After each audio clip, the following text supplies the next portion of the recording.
நிறைய பேர் பார்த்தீங்கன்னா, எதுக்கு எடுத்தாலும் கஞ்சத்தனமா மிச்சம் பண்ணியே வச்சிருப்பாங்க. அப்படி இருந்துமே அவங்க வந்து கடன்ல சிக்கிப்பாங்க. இது ஆமா. எதனால மேம்?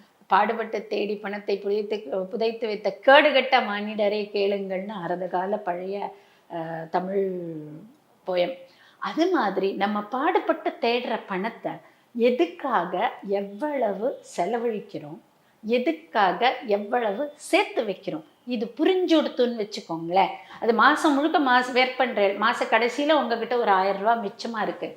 அது அந்த மாதம் உங்களுக்கு கொடுக்கப்பட்ட பைசா இல்லையே, மீண்டு போச்சுல்ல, அதை சேவ் பண்ணிடுங்க. அப்படி சேவ் பண்ணிட்டு வரும்போது உங்கள் சேவிங்ஸும் மல்டிஃபோல்ட் ஆகும்.